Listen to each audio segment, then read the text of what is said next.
Hello everyone, welcome back to my channel. আজকে আমি বানাবো আমার মেয়ের জন্য একটা কুচি দেওয়া জামা। তো সেই জামাটা বানানোর জন্য আমি কাপড় কতটা কি নিয়েছি সেটাই তোমাদের সঙ্গে শেয়ার করছি। জামার নিচে যে ঘেরটা হবে সেই ঘেরটার জন্য আমি কাপড় নিয়েছি এই যে লম্বায় 50 ইঞ্চি। এবার যে যতটা কুচি দিতে চাইবে সেই হিসেবে কাপড় নেবে। বেশি কুচি দিতে চাইলে অনেক বেশি কাপড় নিতে হবে, আর কম যদি কুচি দেয় তাহলে কম কাপড় নিতে হবে। এরকম এই যে দুটো টুকরো 50 ইঞ্চি করে দুটো টুকরো।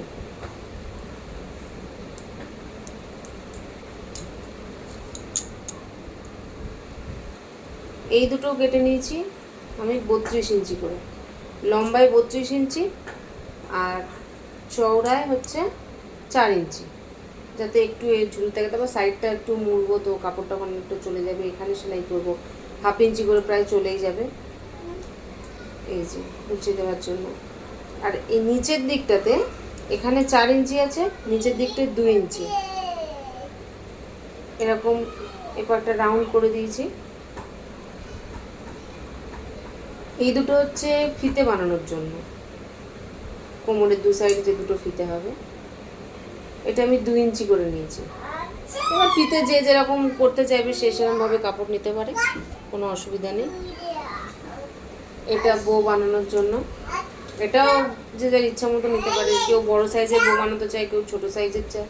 তো সেই হিসেবে আমি একটু বড়ই রেখেছি, কারণ আমার একটু বড় বড় বই ভালো লাগে দেখতে। এটা হচ্ছে বডি পার্ট, যেটা ফর্মাতে কেটে রেখে দিয়েছি।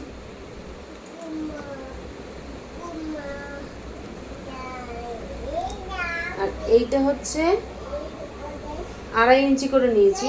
এটা হচ্ছে কুচিটা যার ভেতর দিয়ে আমি সেলাই করে আর কি এই পোর্শনটায় লাগাবো, সেইটার জন্য এটা। তো চলো জামাটা কিভাবে বানাই সেটাই তোমাদের সঙ্গে শেয়ার করব। হ্যাঁ, আর একটা কথা হচ্ছে এই যে লাইলিন, কারণ এই কাপড়টার ভিতরে একটু লাইলিন দিলে পরতে সুবিধা হবে। আর কাপড়টা সুতির নয়, গায়ে একটু অসুবিধাও হতে পারে, তো সেই জন্যই লাইলিন কেটে নিয়েছি বডি অনুযায়ী।